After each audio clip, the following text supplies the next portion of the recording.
करने वाली पद्मावती रानी और राजा बड़े प्रेम के साथ में मत्स्य देश का राज करते थे। उनके राज में किसी बात की कमी नहीं थी। धन माया त्याला नहीं कहीं कमी। धन माया त्याला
सर्वे गुण संपन्न राजा याचे। राजा के राज में किसी बात की कमी नहीं थी। आनंद ही आनंद था। परंतु विचार करना मेरी माँ, दुनिया में हर मानव को कमी है। धन वाला भी दुखी है, निर्धन भी दुखी है, और जिसके पास नहीं है वो भी दुखी है। इसलिए संत कहते हैं धन वाला भी दुखी है, मन वाला भी दुखी है, और तन वाला भी दुखी है। धन वाला भी दुखी है, कितना ही धन हो जाए पर उसको भी दुख है। मन भी दुखी है, क्योंकि मन एक दूसरे की देख करके जरूर दुखी होता है। और मानव तन से भी दुखी है। तीन चीज से मानव कभी सुखी होता नहीं। तन भर सुखिया कोई ना देखा, सब देखा तो दुखिया है। इस जीवन में तन से कोई सुखी नहीं है, सबको दुख है। उसी प्रकार रानी पद्मावती राजा विश्वनाथ को भी दुख था। सब चीज तो परिपूर्ण था मेरी माँ, परंतु एक बात का दुख था। राजा विश्वनाथ रानी पद्मावती कहती है, प्रभु हाय ईश्वराय परवाना ही केला। अगा हाय ईश्वराय परवाना ही केला। पोटी बाळगा पाळ नाही दिला, पोटी बाळगा पाळ नाही दिला।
पर हमने ऐसा कौन सा पाप किया है जो बोले हमारे भाग में पुत्र नहीं है। तब मेरी माँ विचार करना, पद्मावती रानी और राजा विश्वनाथ भगवान का ध्यान करते हैं। मातेश्वरी जगत जननी को पद्मावती रानी मनाती है और माँ से कहती है, माँ यदि मुझे पुत्र का वरदान हो जाएगा तो माँ तुझा जोगवा जोगवा मांगिना, तुझा जोगवा जोगवा मांगिना।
जननी जगदम्बा से कहती है, माँ तू देने वाली है और तू जगत की माता है।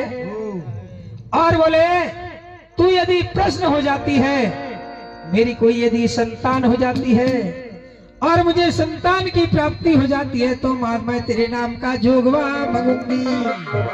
ऐसा वचन जब मुखार बिंदु से पद्मावती रानी निकालती है, इसलिए कहते हैं मेरी माँ, क्योंकि भगवान को जगत जननी को मनाना है और कुछ पाना है तो कुछ खोना पड़ेगा। तब प्रेम से पद्मावती रानी जगदम्बा को बुलाती है, तब भगवान की कृपा होती है। इसलिए कहा गया है, जस में गाते हैं ना, जल में ज्योत प्रकट भई हो दुर्गा लई अवतार। जब पद्मावती रानी ने प्रार्थना किया और माँ कहती है मैं जोगवा मांगूंगी, तो पुकारने से जगत जननी जगदम्बिका उस जल से प्रकट हो जाती है और प्रकट होकर के पद्मावती रानी को दर्शन देती है। जैसे पद्मावती रानी ने दर्शन किया, पद्मावती रानी कहती है, आज भाग्याचे दिवस, आज भाग्याचे दिवस,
के दर्शन किया तो बोले माँ आज मेरे भाग्य उदय हो गए।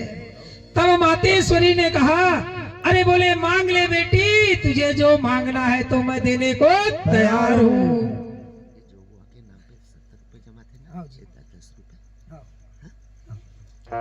तो मातेश्वरी जानकी ने कहा, बोले मांग ले बेटी, तुझे जो मांगना है तो। और विचार करो, साक्षात प्रकट हो गई सावित्री देवी। वो कौन सी देवी थी? 108 देवियों में से वो देवी थी सावित्री देवी। सावित्री देवी ने कहा, बेटी तुझे जो मांगना है तो मांग ले। प्रकट हो गई। तब माँ पद्मावती कहती है, माँ मैं कुछ नहीं मांगती, मेरे पास सब चीज परिपूर्ण है, परंतु माँ मेरी गोद भर दे, मेरी गोद भर दे मेरी माँ, मेरी गोद सुनी है। तब सावित्री देवी ने ये मस्तु कहा, और जैसे ये मस्तु कहा मेरी माँ, और सावित्री देवी ने कहा, बेटी यहाँ से अब तू अपने महल को जाना, और बोले 108 देवियों का नाम स्मरण करना, और उनके नाम स्मरण करने से तुझे गर्व हो जाएगा, और तेरे गर्भ से सुंदर कन्या की प्राप्ति हो जाएगी। बोल सावित्री देवी की। इतना कह के माँ अंतर ध्यान हो गई। तब पद्मावती रानी अपने महल को गई, और पद्मावती रानी ने सुंदर स्नान ध्यान किया। अगाई आंगोल करुणी पद्मावती रानी,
जाकर के पद्मावती रानी और देव की मूर्ति के पास में जाकर के बैठ गए और बैठ करके बढ़िया 108 देवियों का नाम स्मरण करने लगी।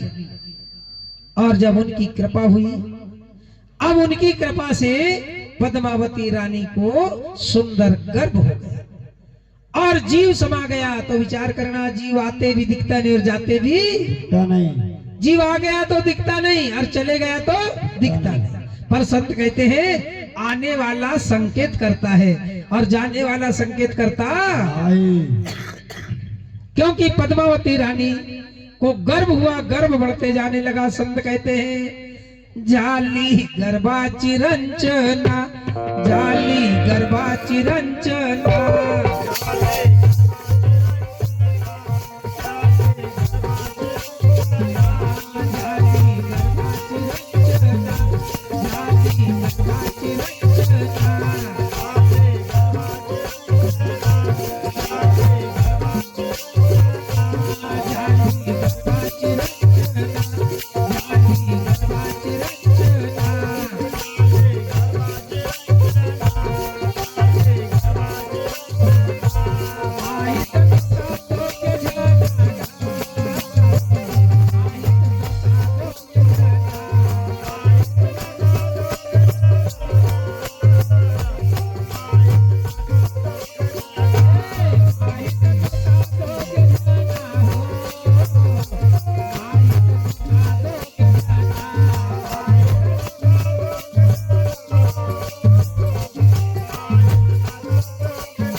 गर्व दिनों दिन बढ़ते जाने लगा और मतल देश के नगरवासियों को, राजा विश्वनाथ को आनंद हो रहा है, नगरवासियों को आनंद हो रहा है और गर्भावस्था में माँ बढ़िया भगवान की मातेश्वरी सावित्री देवी की आराधना करती है और प्रार्थना करती है, सुंदर खान पान रखती है। इसलिए हमारे संत कहते हैं जन्म देने वाली होती है माँ। नारी नारी सब कहे, नारी नर की खान, और नारी से नर होता है दुर प्रहलाद समान। ये नारी, ये जननी जन्म देने वाली है। ये नहीं होते तो हम होते क्या? नहीं। तब मेरी माँ, जिस प्रकार ब्रह्मा जी को सृष्टि की रचना करना था, तो ब्रह्मा जी ने स्त्री और पुरुष को जन्म दिया, जिसका नाम मनु और शत्रुपा हुआ। तो मनु शत्रुपा से मानव की उत्पत्ति हुई है। उसी प्रकार पद्मावती माँ बढ़िया सावित्री माँ की प्रार्थना करती है। दिनों दिन गर्भ बढ़ते जा रहा है, खान पान बढ़िया सुंदर रखती है। इसलिए कहते हैं जाचे जैसे जाड़ी बेला तसे त्याचे दौड़का, अना जैसे जाचे माए बाप तसे त्याचे। माता पिता का जैसे व्यवहार होगा वैसे होने वाली संतान होगी। अगर माँ कोई चीज चुरा के खाएगी गर्भावस्था में तो संतान भी चोरटूच होगी। 2-4 महिन्याचा गर्भ होता ना का म्हणतात उगली बजाना झिंगा आणतस का मला बड़ी साध लागली आहे का नाही जी? आणि भाऊने झिंगा हातलं ना बाईने खातली तो झिंगा जैसी संतान होय। थंडचा दिवस आहे ना जी, कोणीचे पाय फुटतात, फुट गए तुझी आईने ना सुरण खातली असे तेव्हा तुझ्या पाय फुटते, तो बदला भी कोणाची होते? मायची। इसलिए हमारे संत कहते हैं भक्ति मांझी माया कसे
अनगेले अवगुण विसरुन। भक्ति राम रस दूत में इतना बड़ा गुण है, अंदर के अवगुण निकल करके भाग जाएंगे। अंगी अता माझे करा कड़ा कड़ी, इसलिए भक्ति को कहो मेरी माँ तू अंग अंग में समा जा। अंगी अता माझे करा कड़ा कड़ी, अना चूक लिया घड़ी पुण्य नहीं। ये घड़ी चूक गई तो फिर पुण्य मिलने वाला नहीं है। इसलिए तुकाराम महाराज भक्ति को कौन सा स्थान दिया है? तुका मने माता धन्य तू मावली, तुका मने माता धन्य तू मावली, मृत लोक याली गंगा जसी। तुकाराम महाराज कहते हैं मृतलोक में भक्ति गंगा के जैसी बहती है। जैसे परोपकारी बहती नदियां, नदी बहती है तो परोपकार के लिए बहती है। नदी जात पात नहीं देखती, देखती है कि जी गंगा बहती है परोपकार के लिए। गंगा का जल बहता है, वो जात पात नहीं देखता, वो तो सबको बराबर मिलता है। परोपकार करने के लिए गंगा मैया बहती है। परोपकारी तपती सूर्य, सूर्य तपता है तो परोपकार के लिए तपता है। वह प्रकाश सबको बराबर देता है, कोई को कम और कोई को ज्यादा नहीं। परोपकारी फलंती वृक्ष, वृक्ष फलते हैं। अभी आम के फल में मोर लगा है, उसके बाद फल लगेगा। जब फल लगेगा उसके नीचे सब जाएंगे तो सबको बराबर फल मिलेगा, किसी को कम और किसी को ज्यादा नहीं, क्योंकि वो परोपकार के लिए फलता है। उसी प्रकार भक्ति भी परोपकार के लिए भक्ति है, पर उसे पाने वाला भक्त होना चाहिए। और जिसने भक्ति को पा लिया, विचार करो, उसका उद्धार हो गया। इसलिए संत बताते हैं अगा भक्ति बिना वो उद्धार नाही जीवाचा, भक्ति बिना वो उद्धार नाही जीवाचा।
Thank you.